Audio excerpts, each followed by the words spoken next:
ko, bakit biglang Hello guys, good morning, good afternoon, good evening po sa lahat. Welcome to my YouTube channel. nagbago ka? Ano ba'y nagkulang sa iyo? Sayang na ang pagmamahal na inalay ko sa'yo. At ito na nga po guys.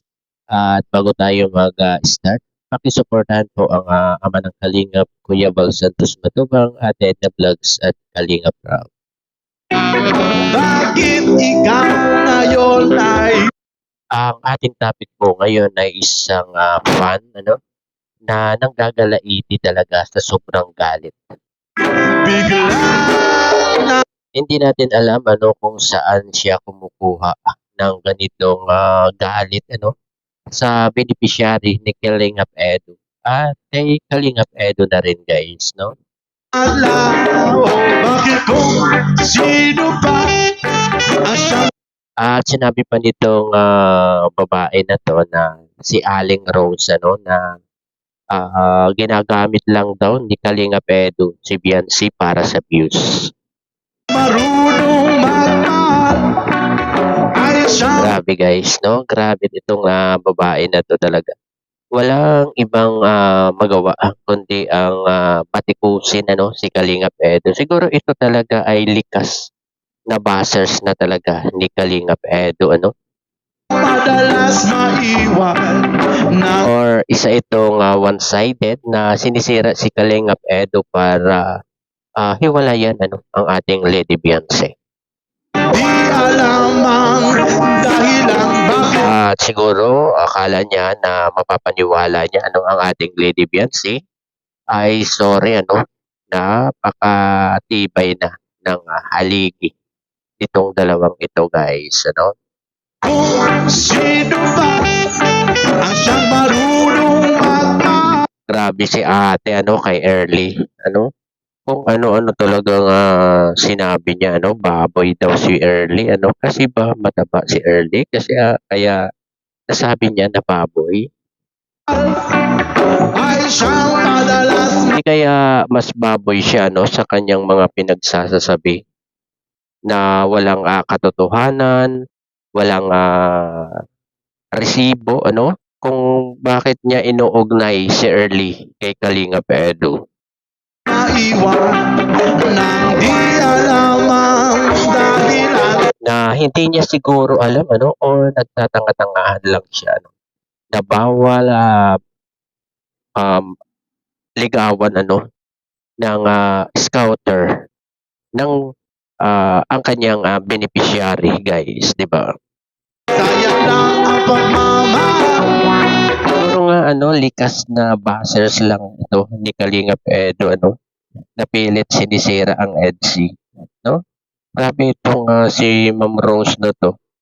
Kaganda-ganda pa naman ang pangalan niya kaya lang talagang hindi nag-reflect hindi nag-reflect sa kanya yung pangalan niya, guys. Nang inalay ko sa'yo, bakit ikaw ngayon ay bigla?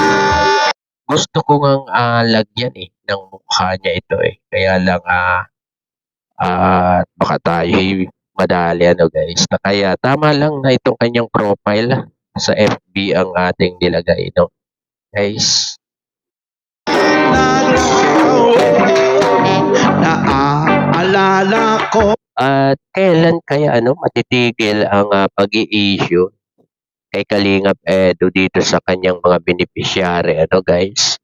Dati pa to dati pang ginagawa ng mga maninira at ng mga bashers ni Kalingap Edu na talagang hindi naman sila nagtatagumpay na sirain itong si Kalingap Edu kasi talagang binabaliwala lang niya ito hindi niya pinapansin ang mga pangbabash at siguro kaya inalis na ni Kalingap Edu yung Facebook sa kanyang cellphone para wala nang problema pa siya na dito nang gagaling lahat ng pangbabash sa kanya sa Facebook.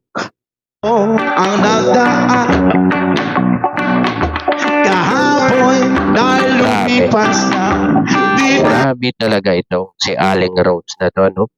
At talagang ano kayang makukuha niya 'no, sa paninira kay Kalingap Edo? malilimutan. At ano yung motibo niya kung ba't, sinisiraan itong si Kalingap Edo? Tayong dalawa'y nooy nagsumpa. Dahil, malapit ang, katapusan, sasahod na naman sila. Grabe ano, sino kaya nagpapasahod sa mga ganitong buzzers ano guys?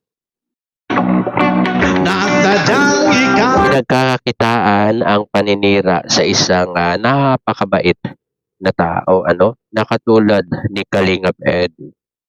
lang at ako ang siya. Kaya sorry na lang ano, sa iyo, Rose, 'no? Kasi, hindi mo na masisira ang EDSI, 'no guys? Napakatatag na niyan, ano? At wala nang makakatibag pa, ano, kahit na sino, guys. Magmamahal, sayang lang ang pagmamahal. Kaya tumigil na kayong mga maninira, no? Isa ka doon, Aling Rose. Nang inalay ko sa Ang ayusin mo na lang ang pamilya mo, ano? Kung may pamilya ka, yan ang ayusin mo, ano? Huwag kang makialam sa buhay ng may buhay. sa'yo. Bakit ikaw ngayon ay bigla? Kaya hindi umaasinso eh, ano? Kasi ganyan ang ginagawa nyo. Nagkakapera kayo sa masamang gawain, ano? Yang paninira sa tao.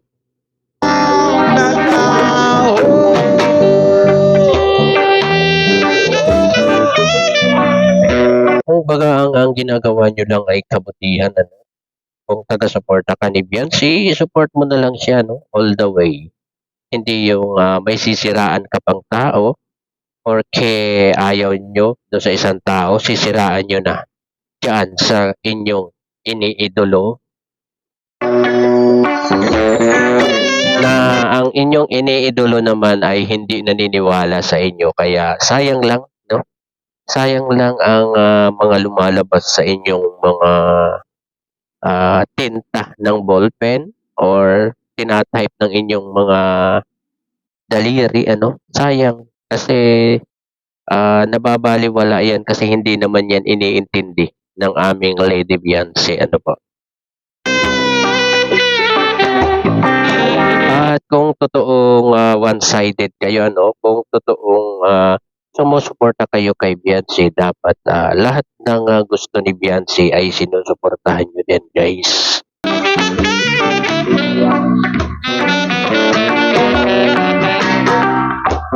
At matanong ko lang guys, ano, ano bang iniayaw nyo kay Kalingap Edo? Sino ba? At kahit mga beneficiary niya, no, ay idinadamay nyo na walang ginagawa naman sa inyo na mali. Ano guys? Ano bang ginawa sa inyo ng mga beneficiary ni Kalingap Edo? Especially itong idinamay mo, Rose, ano, na si Early. Kabait-bait ng bata, ano? Todo support kay Kalingap Edo, ano? At yung tatlong yan, todo support yan kay Kalingap Edo. Si Early, si Jeneline, at saka si Tinay na inyong idinadamay ano, sa galit nyo. At bakit kayo nagagalit ano, kay Kalingap Edo? Guys, At ang marunong magmahal ay siyang madala. yung tatlong yan ang full support talaga kay Kalingap Edo kahit sa pag-i-scout, ano? Sumasama itong tatlong ito. Kaya lang talagang walang magawa itong mga buzzers na to na inuugnay itong tatlong ito kay Kalingap Edo. Mas maiwan nang di alam ang dahilan. Kaya ikaw, Rose, ano, ay tumigil-tigil ka na, no? Kung ayaw mong mailantad sa media ang mukha mo, no? Sino ba? gusto mo bang dumating pa yung time na yung mukha mo na ang nasa thumbnail ng mga reactors? Huwag kang marunong magmahal ay siyang At hindi mo kilala si Kalingap Edo ano para siraan mo. Ganon din si Early, ano? Hindi mo kilala yan, guys. Kaya wag kang magsabi or mag-comment ng mga ganyang paninira ano kay Kalingap Edo at kay Early. madalas nahiya. Yan guys, ano, magtatay yan guys, ano, kaya huwag mong gawan ng issue, no? Magtatay yan. Nahiya naman dahil At sana, ano, tumigil-tigil na yung mga nag-i-issue ng mga ganyan kasi wala pong katotohanan yan. At malinis, ano, sabi nga ni Kalingap Edo, matagal niyang inalagaan ang kanyang pangalan, ano, kanyang reputasyon. Kaya hindi gagawa ano ng ikasisira ng kanyang pangalan si Kalingap Edu. At diyan natin nakilala si Kalingap Edu ano sa pagiging mabait, 'di ba?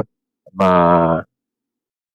maalalahanin ano at saka marespeto ano na kahit na kanino napakarespeto nitong si Kalingap Edu.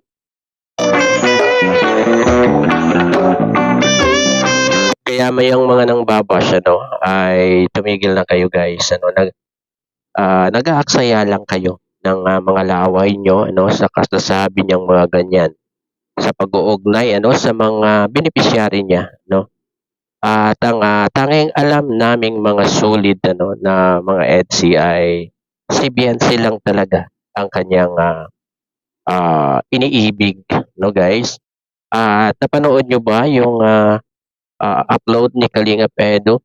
First time niya ginawa yon na nag-upload ng hindi niya beneficiary sa kanyang channel, guys, 'di ba? Maikli man 'yun, pero napakalaking bagay 'yon ano na nagpapatunay na si Beyonce lang talaga ang nasa puso ng aming Kalingap Edu. Kaya mga bashers, ano, mangisay na kayo guys, mangisay na kayo. Wala na kayong magagawa pa. Ano po? Ayun siguro hanggang dito na lamang po ano ang ating konting pagre-reaction ano dito sa sinabi nitong isang fan na to na talagang paninira kay Kalingap Edu at kay Erle ito guys ano. Hindi natin alam kung ito ay bashers ba ito or one-sided ano na fan, 'di ba? Hanggang dito na lamang po ano. Bye-bye. God bless po sa lahat. Peace.